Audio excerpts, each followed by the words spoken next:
নমস্কার, আমি মঞ্জু ভট্টাচার্য। আমার গল্প পাঠ আসরে আপনাকে স্বাগত জানাচ্ছি। পড়ছি আরণ্যক উপন্যাসের পঞ্চদশ পরিচ্ছেদের দ্বিতীয় পর্ব।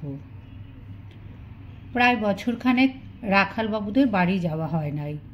ফসলের মেলার পরে একদিন সেখানে গেলাম। রাখালবাবুর স্ত্রী আমায় দেখে খুব খুশি হইলেন। বলিলেন, আপনি আর আসেন না কেন দাদা? কোনো খোঁজ খবর নেন না? এই নির্বান্ধব জায়গায় বাঙালির মুখ দেখা যে কি, আর আমাদের এই অবস্থায়। বলিয়া দিদি নিঃশব্দে কাঁদিতে লাগিলেন। আমি চারিদিকে চাহিয়া দেখিলাম। বাড়িঘরের অবস্থা আগের মতোই হীন, তবে এবার ততটা যেন বিশৃঙ্খল নয়। রাখালবাবুর বড় ছেলেটি বাড়িতেই টিনের মিস্ত্রির কাজ করে, সামান্যই উপার্জন, তবু যা হয় সংসার একরকম চলিতেছে। রাখালবাবুর স্ত্রীকে বলিলাম, ছোট ছেলেটিকে অন্তত ওর মামার কাছে কাশিতে রেখে একটু লেখাপড়া শেখান। তিনি বলিলেন, আপন মামা কোথায় দাদা? 2-3খানা চিঠি লেখা হয়েছিল এত বড় বিপদের খবর দিয়ে। 10টি টাকা পাঠিয়ে দিয়ে সেই যে চুপ করলো, আর এই 1.5 বছর সারা শব্দ নেই। তার চেয়ে দাদা, ওরা মকাই কাটবে, জনার কাটবে, মহিষ চড়াবে, তবুও তেমন মামার দৌড়ে যাবে না।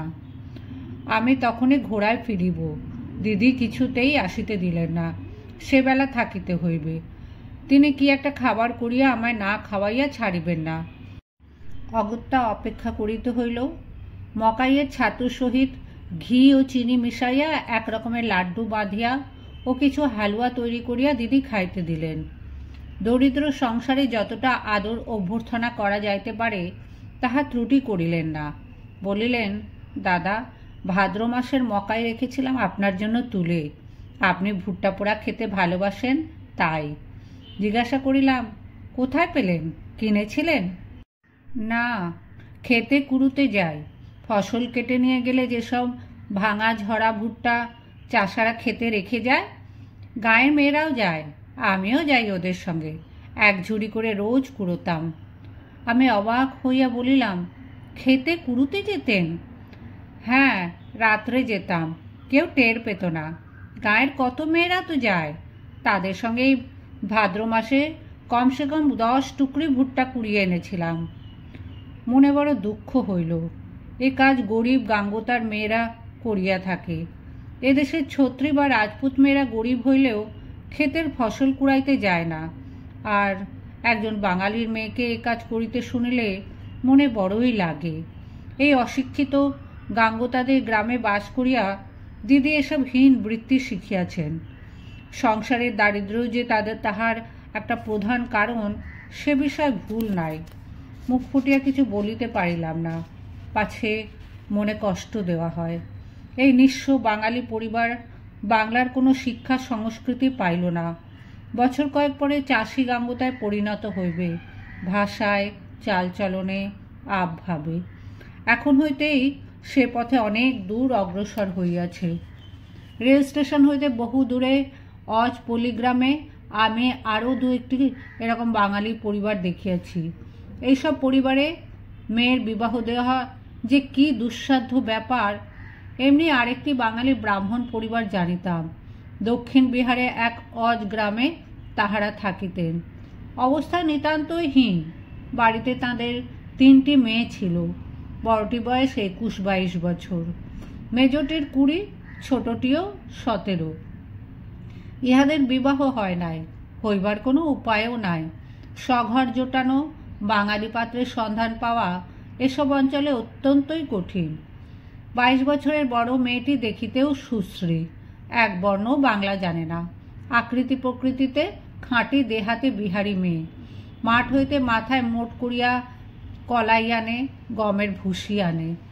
এই মেয়েটির নাম ছিল ধ্রুবা, পুরা দস্তুর বিহারি নাম। তাহার বাবা প্রথমে এই গ্রামে হোমিওপ্যাথিক ডাক্তারি করিতে আসিয়া জমি জমা লইয়া চাষবাসের আরম্ভও করিয়াছিল। তারপর তিনি মারা যান। বড় ছেলে একেবারে হিন্দুস্থানি, চাষবাস দেখাশোনা করিত। বয়স্থা ভগ্নীদের বিবাহের জোগাড় সে চেষ্টা করিয়াও করিতে পারে নাই। বিশেষত পণ দিবার ক্ষমতা তাদের আদৌ ছিল না জানি। ধ্রুবা ছিল একেবারে কপাল কুণ্ডলা। আমাকে ভাইয়া অর্থাৎ দাদা বলিয়া ডাকিত। গায়ে অসীম শক্তি। গম পিষিতে, উদুখলে ছাতু কুটিতে, মোট বাহিয়া আনিতে, গরু মহিষ চড়াইতে চমৎকার মেয়ে। সংসারের কাজকর্মে ঘুণ। তাহার দাদা এ প্রস্তাবও করিয়াছিলেন যে এমন যদি কোনো পাত্র পান, 3টি মেয়েকেই এক পাত্রে সম্প্রদান করিবেন। মেয়ে 3টিরও জানি অমত ছিল না। মেজ মেয়েকে জবাকে জিজ্ঞাসা করিয়াছিলাম, বাংলা দেখতে ইচ্ছে হয়? জবা বলিয়াছিল, নাই ভাইয়া, উহাকা পানি বড্ড নরম ছে। শুনিয়াছিলাম বিবাহ করিতে ধ্রুবারও খুব আগ্রহ। সে নিজে নাকি কাহাকে বলিয়াছিল, তাহাকে যে বিবাহ করিবে তাহার বাড়িতে গরুর দোহাল বা উদুখোলওয়ালি ডাকিতে হইবে না। সে একাই ঘণ্টায় 5 সের গম কুটিয়া ছাতু করিতে পারে। হায় হতভাগিনী বাঙালি কুমারী! এত বৎসর পরেও সে নিশ্চয় আজও গাঙ্গুতিন সাজিয়া দাদার সংসারে জব কুটিতেছে, কলাইয়ের বোঝা মাথায় করিয়া মাঠ হইতে আনিতেছে। কে আর দরিদ্রা দেহাতি বয়স্কার মেয়েকে বিনা পণে বিবাহ করিয়া পালকিতে তুলিয়া ঘরে লইয়া গিয়াছে মঙ্গল শঙ্খ ও উলুধ্বনির মধ্যে। শান্ত মুক্ত প্রান্তরে যখন সন্ধ্যা নামে, দূর পাহাড়ের গা বাহিয়া যে সরুপথটি দেখা যায় ঘন বনের মধ্যে চেরা সিঁথির মতো, ব্যর্থ যৌবনা দরিদ্রা ধ্রুবা হয়তো আজও এত বছরের পরে সেই পথ দিয়া শুকনো কাঠের বোঝা মাথায় করিয়া পাহাড় হইতে নামে। এই ছবি কতবার কল্পনা নেত্রে প্রত্যক্ষ করিয়াছি। তেমনই প্রত্যক্ষ করিয়াছি আমার দিদি রাখালবাবুর স্ত্রী হয়তো আজও বৃদ্ধা গাঙ্গতিনদের মতো গভীর রাত্রে চোরের মতো লুকাইয়া খেতে খামারে শুকনো তলায় ঝরা ভুট্টা ঝুড়ি করিয়া কুড়াইয়া ফেরেন।